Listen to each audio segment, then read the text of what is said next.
Ukiangalia ndoa zinazofungwa leo, hata zile wanaosema Bwana Yesu asifiwe, utaogopa. Bibi harusi kwanza, hiyo uko kuvaa kwenyewe, anavaa ananyonyesha ukumbi mzima. Hivi kweli wewe uvae tu nguo eti imeshikilia hapa na ukawe na mtindi ujaliwe kama huu wangu kweli? Niliwahi kuhudhuria harusi moja, sherehe, bibi harusi ukumbini kavaa nguo ya hivi, hamna kitu, kashikilia tu hapa, alafu nakwambia na madoido anacheza. Alipoinama yakatoka nje,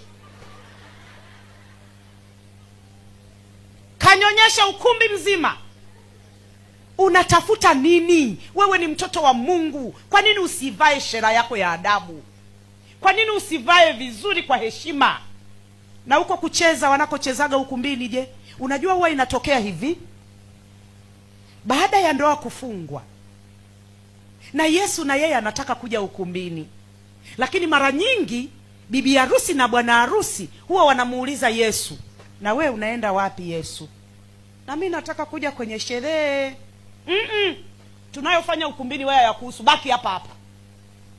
Unasahau ukiwa na Yesu katika harusi yako ni kama harusi ya Kana.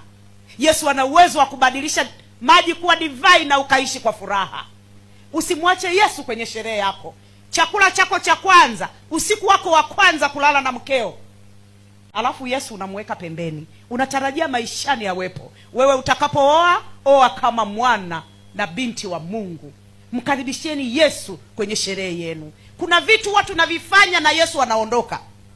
Kule kwetu watu wanaabudu nini? Wale mababu waliokufa zamani wanaitwa nini? Mizimu, Hawaanzi sherehe mpaka mizimu ile, si ndio? Na huwa wanafanyaje?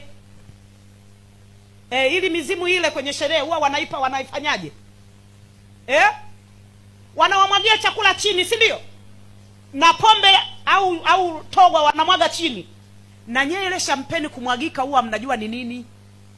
Akili za kuambiwa changanya na zako. Wazungu waliona pombe zenu hazina maana, ngoja wafanye kizungu ili uendelee kuabudu miungu ile ile. Haya, wenye shampeni tufu yanamwagika chini. Ni mmewapa miungu inywe kwanza. Hujaelewa bado? Kuna vitu unafanya vya kipepo. Yesu anaondoka nyumbani na shetani anatawala. Usisahau kwamba ili ndoa yako iwe tamu yenye baraka, ni lazima iwe pembe tatu. Pembe ya kwanza, Mungu, mume, mke. Ile sehemu ya Mungu